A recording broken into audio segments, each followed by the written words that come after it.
Amen. Praise the Lord. Okay, please open your Bible with me to the first book of Thessalonians. We read 4 verses from chapter 1. 1 Thessalonians chapter 1 verses 1 to 4.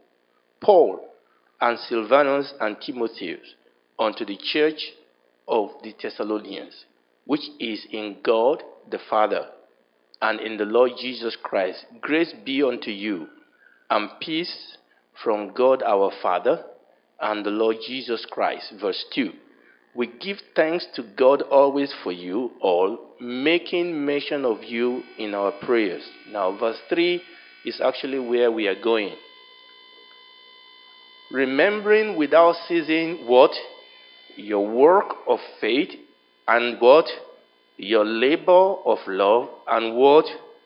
Patience of hope in our Lord Jesus Christ, in the sight of God, our Father, and our Father, knowing, brethren, beloved, your election of God. Now, look at that verse 3 again. Remember last week we were in 1 Corinthians chapter 13, and we read that whole chapter. You will see these 3 cardinal virtues that you saw in 1 Corinthians chapter 13. You saw it in that one single verse. Verse 3. And that is hope, that's faith, hope, and what? And love. And he gave us some crisp, very brief description of these 3 cardinal virtues. He said, your work of what? Of faith. Number 2, your labor of what? Of love. And number 3, your patience of hope. So this morning, by the grace of God, we are going to focus on the middle bit, the labor of love. So that will be, by the grace of God, the title we've put on our sermon today, the labor of love. I mentioned this last week that's what we are going to be talking about today, the labor of love. Now, if you just write down, because I'm not going to read it, Hebrews chapter 6, verses 9 to 10. I'm not reading it, just put it down in your note. Hebrews chapter 6, verses 9 and 10. That verse also talk about the fact that God will not forget what? Your labor of love. That God will not forget your labor of love. And that is what I want to focus on today. Now, in the original language that the New Testament was written, it is the same word that was used for labor in 1 Corinthians chapter 1 that is also used for labor in Hebrews chapter 6, verses 9 and 10. The labor of love. So, what I want to look at is this word labor. Because oftentimes when we talk about love, it is so easy for us to actually think about love like the world think about it. So today I want to focus on what it means to really love. And the thing that will help us is what Thessalonians used to qualify. Let's have the next slide, please. That word love. He called it the labor of love. I want you to know this morning that love, loving God, and loving your neighbor. We read it, we discussed it in the Sunday school today, that this is the greatest commandment. That you will love God. That you will love other people. Love God with your heart. Love God with your soul. Love God with your mind. Love God with your strength. I want to let you know that loving God and loving people is not a child's play. Okay? The Bible says that loving is a labor. Alright? That this issue of love that we are talking about, in the world, and I'm going to get to that, but I'm getting ahead myself. In the world, love is all about feeling. I know he loves me because the way he makes me feel. I know he loves me because the way I feel when I am around him, when I am around her. I love this job because I feel great doing it. In fact, oftentimes, and please don't misunderstand me, when we go to marriage seminar, If we are not careful, we teach ourselves love as the world does it. Wife tells the husband, when last did you tell me you love me? Husband tells the wife, when last did you tell me you love me? And that is usually the way the world talks about it. Don't misunderstand me. We need to tell people we love them. But I want you to know that that is not the primary way you love people. That is not the foundation way. That is not the way. That is not the primary way of love. Again, I don't want you to misunderstand me. You must tell your wife you love her. Because when you love something, it fills your mouth. It fills your heart. It moves your leg. It moves your hand. But let me tell you something. This is where I'm going. Love moves your hand. Love moves your leg. That is the primary way of love. The Bible says that in this 1 Thessalonians chapter 1 verse 14, it talks about work characterized and prompted by faith. That when you have faith, it produces work. You remember what James said, faith without work is what? Is dead. But we're not talking about faith today. He said hope, steadfast endurance, which is grounded upon and shared up by faith. Hope. So when you have hope, you have endurance. Because you have hope. You might be passing through this valley of shadow of death. You might be passing through the tunnel, but you can see the light at the end of the tunnel. That hope makes you to persevere, to endure. But we want to talk today about love. The Bible talks about love. Now, you see, let's look at that word, labor. When I look at that word, labor, in the original language that the Bible was written, he said, intense labor united with trouble and toil. The labor of what? Of love. That word labor there is talking about intense, not just ordinary labor. Intense labor united with trouble. I mean, I was thinking, well, intense labor is good enough. Why united with trouble and toil? as if intensity of labor is not good enough. He said, united with trouble and toil. Another sense of that word means to make work. When somebody is making work for you. You see, you were talking about the shaking at work. When people are creating work for you, creating real job for you that engages your heart, engages your time, demand attention, demand effort, demand sustained effort. We're talking about love. And that is the way of love. When the Bible talks about love God, it's talking about this intensity of labor. It's talking about this sustained effort, this sustained attention. When we truly understand what the Bible calls love, and that is what I want to show us today, that we need to understand that when the Bible talks about love, we are not talking about love the way the world talks about love. The biblical type of love is not primarily a feeling. It may produce feeling, it may not. I mean, you must have been expecting me to say this. A woman in labor, you think she's enjoying that labor? She's saying, I'm enjoying this labor. Bring it on. No. But something is going to come out of that labor. Look, when you want to know a woman, a real woman, come and hear them in labor. I used to work in labor room. Some women will call their husband. I mean, it's serious, and the husband is there.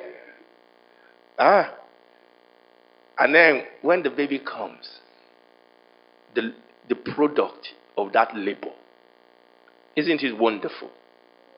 Isn't it beautiful? But labor produced that. The labor of love. It's always interesting why beautiful things usually come, in fact, almost always come out of labor. In fact, I've realized that when we give some people beautiful, precious things and they don't labor for it, they abuse it, they misuse it, they waste it. That's not where we are going. That's the first thing. If that's the only thing I can pass across today, is for you to realize that when the Bible talks about love, you know, oftentimes I've read books that talks about that.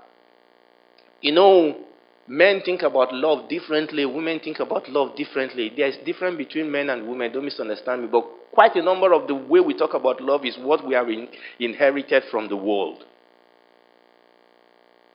It's what we have inherited from the world. And there's a good part to it, don't misunderstand me. There's a good part to it. But that is not the foundational.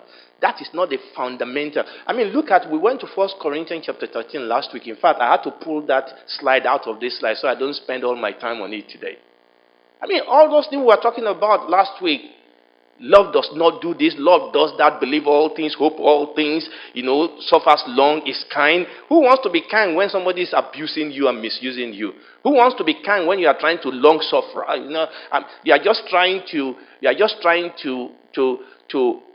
cope with some things. And then you read all those things. And one of the things we said last week is that you read all those things and I said, oh, no way. I cannot do that in my own strength. Next slide, please. So, yes, you're on the next slide. So I want you to have this at the back of your mind as we go into this teaching today. As we go into this teaching today, the first thing I want us to focus on, let's look at God. Let's look at how God labor in love. The labor of God. Because we sit down here and said, Jesus loves me, this I know. The Bible tells me so. And you kind of move that. In my church in Nigeria, we dance. So, how did God love us? Did God just stay in heaven and say, I love you? I really love you. It was a labor. God labor. But we started from 1 John chapter 4, verses 7 to 21, and I'm not going to read that. I was planning to, but I'm not going to. What I want to take out of that is that the Bible says that God is love. And he said it twice in that portion of the scripture, that this is, God is love. In other words, the essential nature of God, everything that God is, everything that God says, everything that God does, he does it out of love. So when God is correcting you, when God is rebuking you, when God is instructing you, he does it out of love.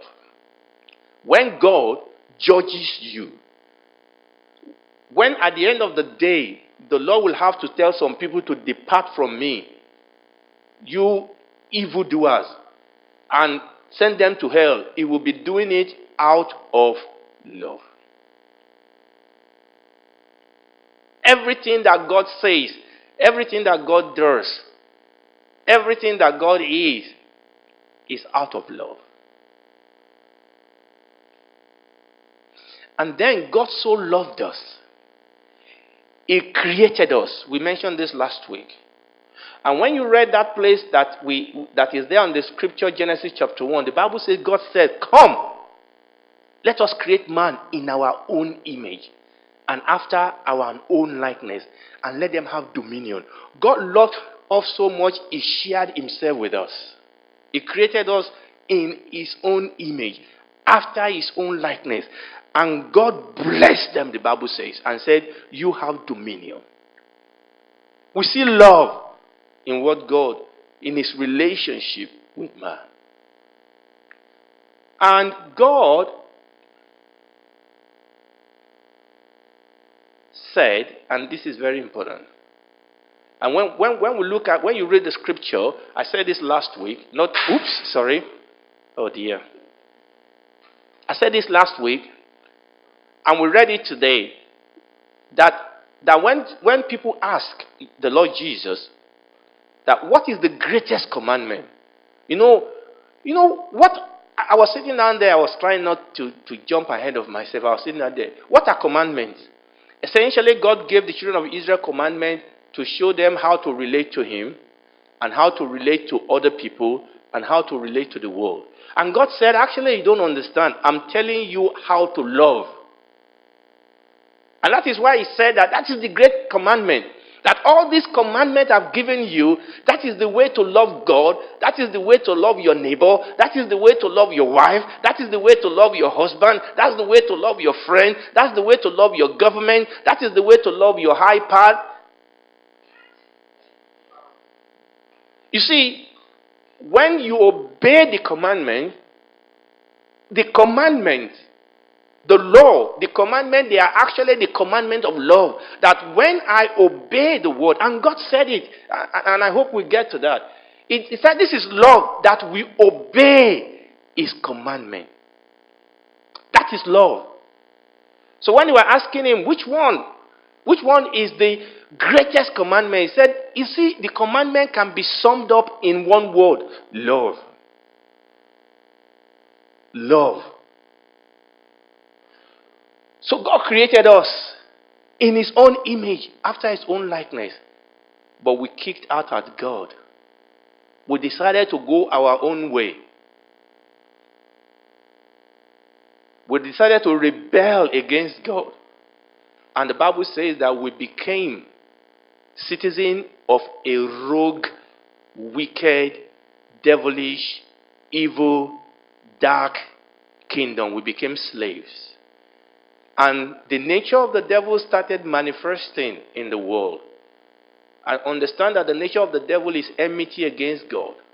But God labored in love. God started coming after us. We kick out at Him, we insult Him, we abuse Him, we curse Him as humanity.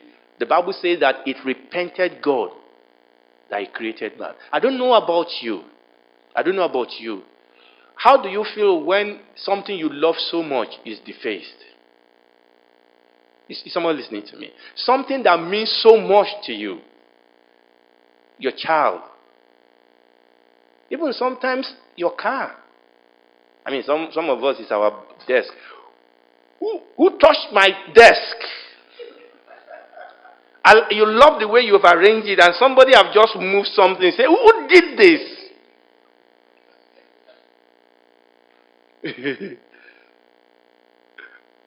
Hallelujah. I mean, sometimes we don't understand the pain that God had to go through. God is love. God is love. The pain God has to go through to see His image dragged through the mud. The devil, and one of the painful things is when your enemy use your friend against you.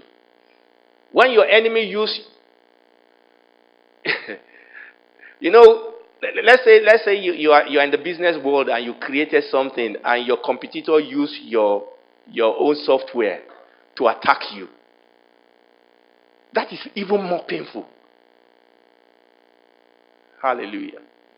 But love labors. Love labors. God came after us. I want you to see love this morning, this afternoon. And He came. And like we said last week, we saw that love preeminently on the cross. Actually, before we get to the cross, we see that love in the life of the Lord Jesus Christ. The psalmist said, what is man? Who am I? You need to understand that God does not need us. We don't add anything to God. God could have wiped this whole thing away and could have created something else. The psalmist said, who am I? David said, who am I? And God came. And on the cross, we saw that. John chapter 3, verse 16. Very common scripture. For God so loved the world that he wrote us a letter and said, I love you.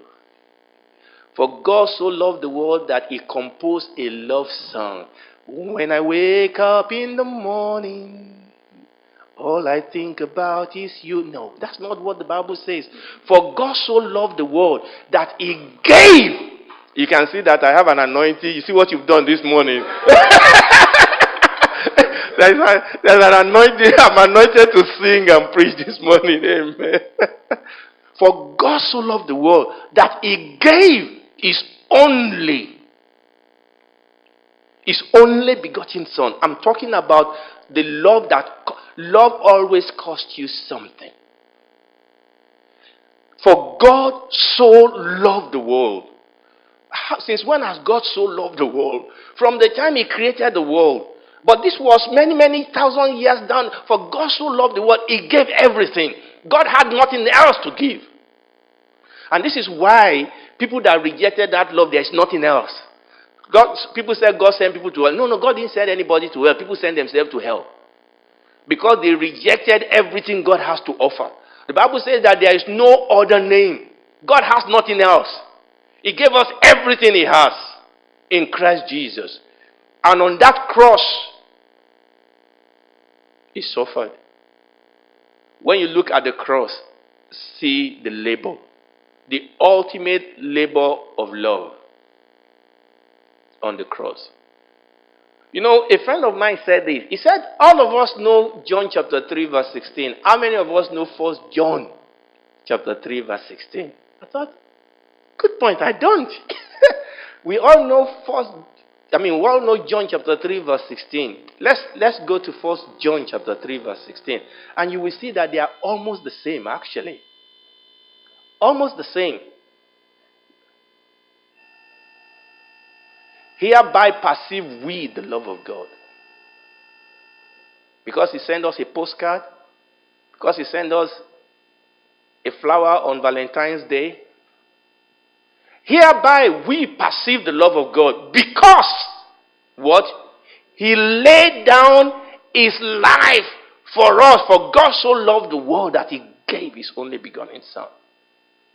Hereby we perceive. This is how we know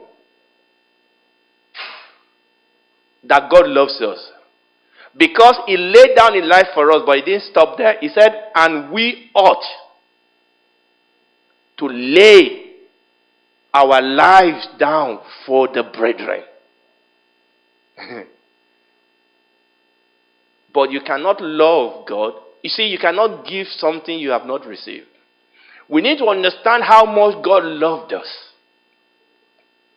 And he said, when we understand that, when that is not just a fairy tale, when that is not just a postcard, a poster, if it is something that becomes real, a reality, a revelation, as to the fact that, you know what, I was dead, I was a goner, but God loved me. God saved me. God redeemed me. God regenerated me. God adopted me. God had mercy upon me. When we understand that listen, the Bible says that we were all dead in trespasses and sin. And the Bible says that if he died for all, then all must live for him. I don't know about you. Every normal human being, normal now. Every normal human being, if somebody does something for you that is so sacrificial, you want to live a life that pleased them. Somebody went the extra mile, or sometimes even putting their own job on the line to get you a job. You don't want to do something that would displease that human being.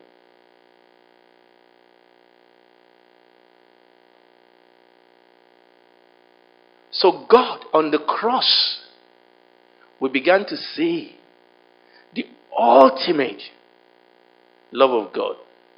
But one of the way you know somebody really loves you is when they bring you into their own house, into their own home. when they make you a member of their own family. But do you know that that is ultimately what God has done? The Lord Jesus said, I go to prepare a place for you, that where I am, there you may be also.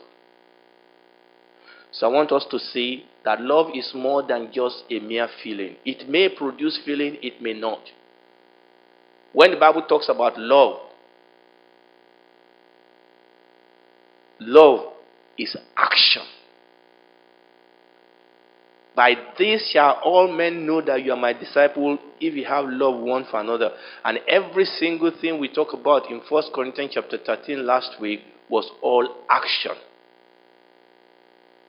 Selfless action for the good of the other. Even when sometimes they don't appreciate it.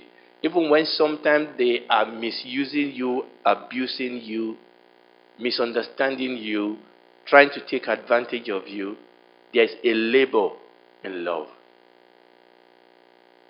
Next slide, please.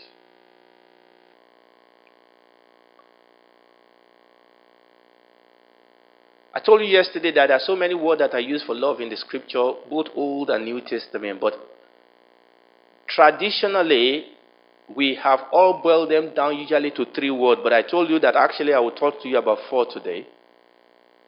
Understand that there are so many other words that could have been used, but we have boiled it down to these 4 words. Normally, people tend to talk about filial, which is the love between friends. You can read the scripture there. Eros, which is love between romantic couple, Song of Solomon, and agape, which is what we are talking about, selfless, unconditional love. The first one, family love. Oftentimes, the first one is fused with filial. And I told you this last week, that love is the glue that holds relationship together. So, any relationship in which there is no love, that relationship will be dysfunctional. That relationship will be oppressive. That relationship will be painful. That relationship will be unproductive. That relationship will ultimately fail.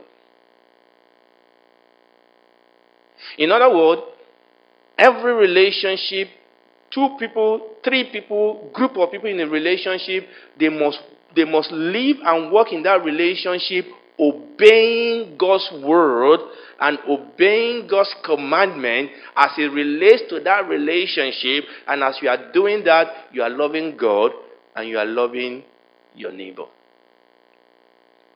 You are in a business, what does the word of God say? You are a student, what does the word of God say? You are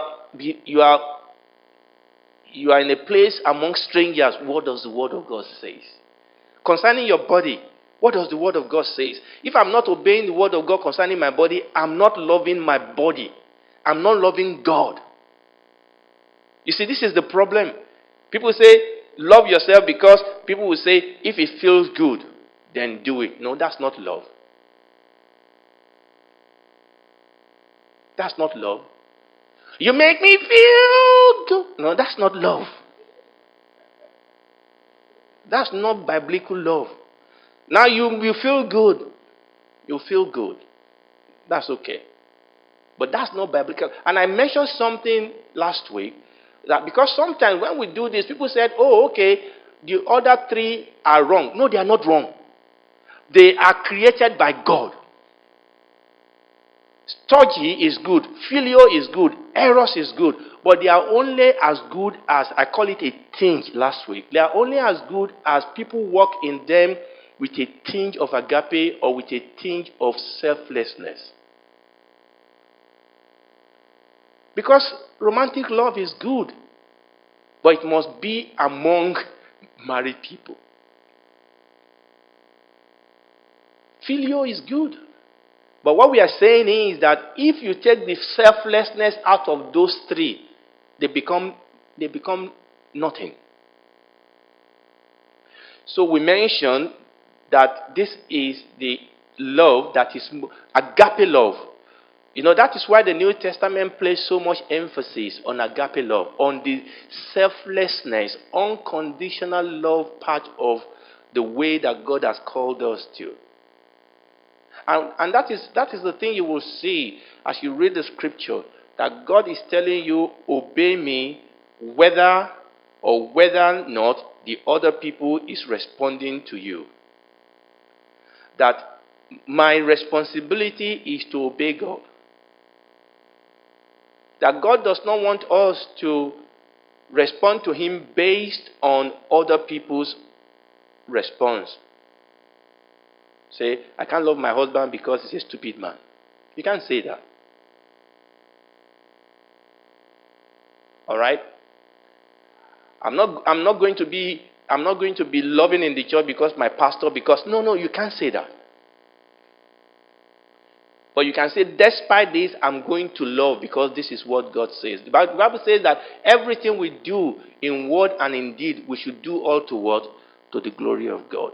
You are loving that woman, you are loving that man, you are loving those group of people, you are loving that work, you are doing what you need to do because you are loving God. Understand that the Bible says that God never fails. God changes things, love changes things, and love changes people. There's power in love. Even if you don't seem to see it, there's power in love. And let me say it this way: not anything that love cannot change, nothing can change it. You cannot nag somebody to you; it's not going to change. Trying to manipulate them, intimidate them, it's not going to change. Remember, love is not stupidity. This is not what we are saying.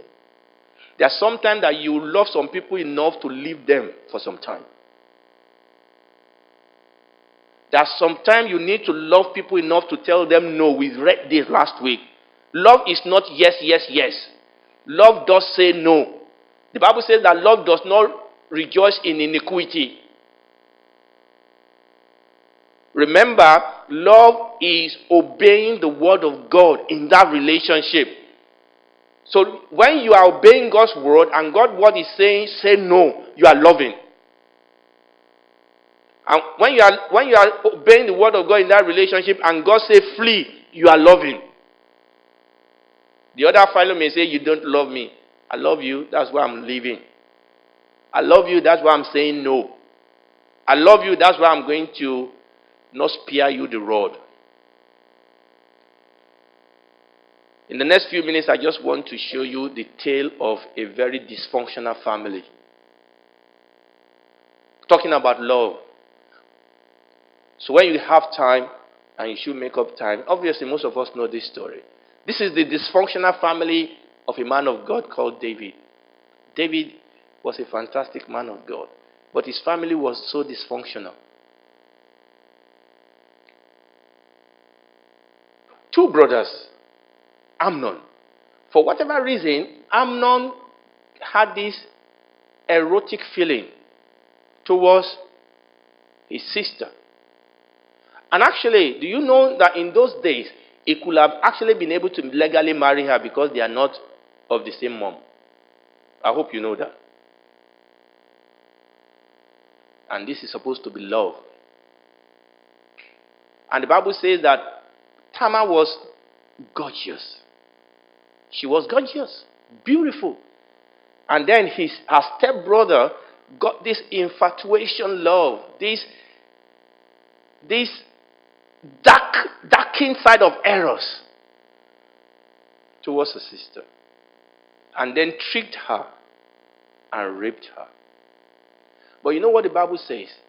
Immediately he did that, the Bible says the so-called love turned into what? Into hatred. Because that love so-called was not love. It was a selfish infatuation. This is what I'm saying. It was a selfish one. He was not trying to love the girl. He was trying to get something from her. He was trying to satisfy his own desire.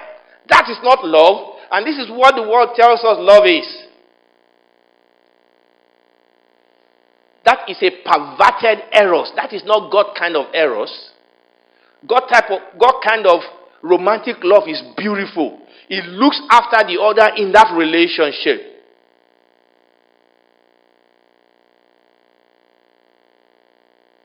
Just mess up the life of the girl. Now, Absalom was Tamar's real brother. Obviously, Absalom had a what? A brother, a stodgy love towards her sister. So the sister came to Absalom and said, this is what Amnon has done. You know what Absalom said? He said, hold your peace, sister. He loves his sister. But do you know what that love did? He killed his brother. He revenged. Where did that revenge came out of? Because I love my sister. You did that to my sister, I'm going to kill you. Not I'm going to pray for you. Pray for you, you rape my sister. Pray for you. You see, I'm talking about the labor of love. Look, this is the thing I'm talking about. I'm telling God. I said, God, you mean I should love that scumbag of a man? Let me kill him first and then I'll love him. Oh, you're beginning to see and say, this is serious. This love, it is serious. It is serious. And I brought you here for you to see how dysfunctional some of these so-called love we have can be. That's supposed to be a beautiful romantic love that is beautiful. It became an hazard. It became an evil. The brotherly love that's supposed to be so beautiful resulted in murder. Give me the next slide and then we'll close. But this is not talking about David himself, but David experienced pure love from Jonathan. Pure love. In fact, he said in a place that the love of Jonathan was purer, was greater than the love of a woman. And believe me, David knows something about the love of women. He did. But he was not having sex with Jonathan. It was not an homosexual relationship. They were friends. They were friends. And the scriptures are there. But this is where I'm going to close. But they were covenant friends. Now, this is important. They were covenant friends. You know, if you talk about love, and I'm not going to be able to develop this. If you talk about love, and you don't talk about it within the context of a kingdom and a covenant, it doesn't make sense.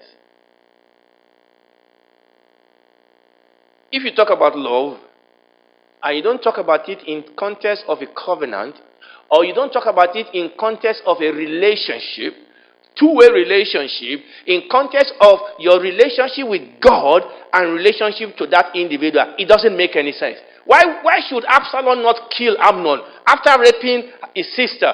It's because don't just look at Amnon, also talk about God. Bring God into that situation. Bring the kingdom of God into that situation. What is the lifestyle of the kingdom in this situation? What does God say in this situation? So before we start talking about agape, always talk about agape in relationship to covenant and in relationship to kingdom. And that was exactly what Jonathan and David did. The Bible says that they made a covenant. And I don't have time to go into how they did. They actually made a covenant. And love protects relationship. Love protects covenants. And that was exactly what was happening over there. We need to understand that we are in a kingdom. Okay? We belong to a civilization. And there is a lifestyle of this kingdom. It's a lifestyle of love.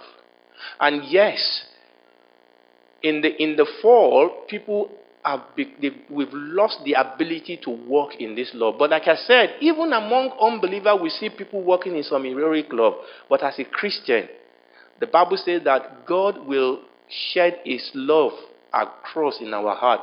God wants to strengthen each and every one of us to be able to obey His word, even when it is not easy to do it. Please stand on your feet, please. I want you to understand that if you are finding it difficult to love somebody or to love in a particular situation, that is fine. That just means that I need to take that to God and say, Father, I'm struggling in this area. Lord, I'm struggling to walk in love in this area. And begin to pray about it. Begin to pray and seeking God for strength. Seeking God for grace. Seeking God for the power to walk in love. I've seen people walk in love and they cry because it was so painful. How can I love this? How can I love this? How can I do this, Lord? You will have to strengthen me. And I've read stories how God put such a pure love for situation of people in the heart of people that is not almost mind-boggling. I will tell you this story. I was hearing this story. It was somewhere online where a woman so loved a boy that killed her daughter. I mean, so loved this guy. This boy now lived next door. It's like his son to her. How does that happen? How can you love the unlovable? How can you? There's something about us that recoil in ourselves. We recoil at this thing. It must take God to do this.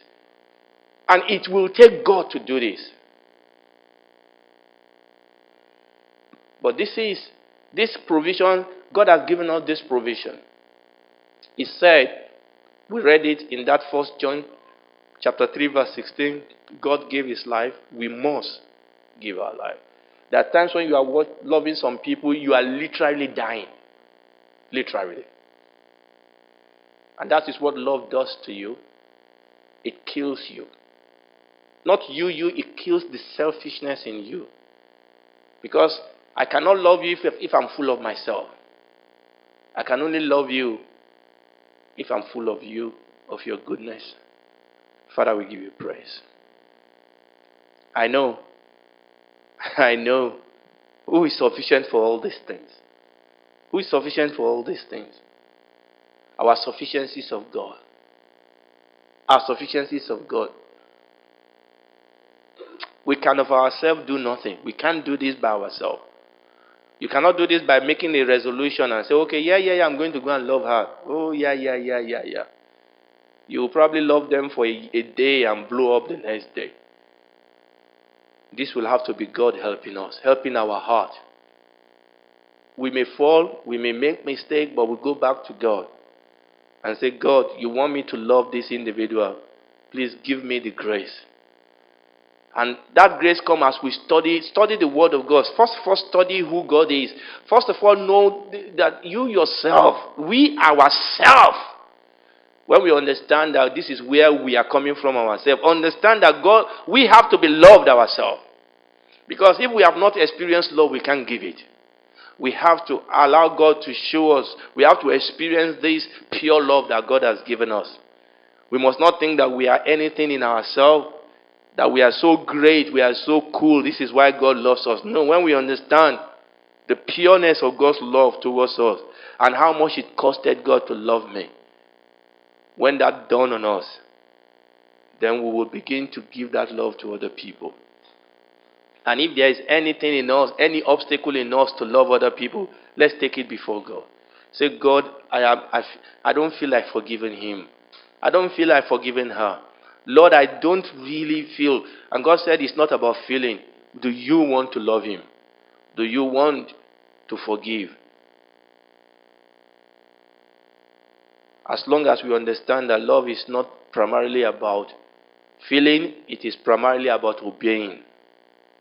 Love is not primarily about feeling. It's primarily about obeying. Obeying God and leaving the result to God.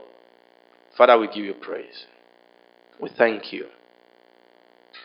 Bless your name. Father, I'm praying for myself and my brothers and sisters. Lord, teach us to love. The Bible says that the older women should teach the younger women how to love. You can teach people to love. It's a process. Teach us, Father God.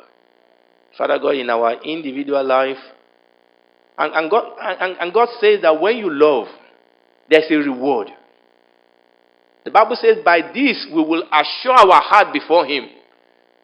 When we begin to walk in love, the Bible says that whosoever dwelleth in love dwelleth in God and God in him. So this is primarily about you and God, really.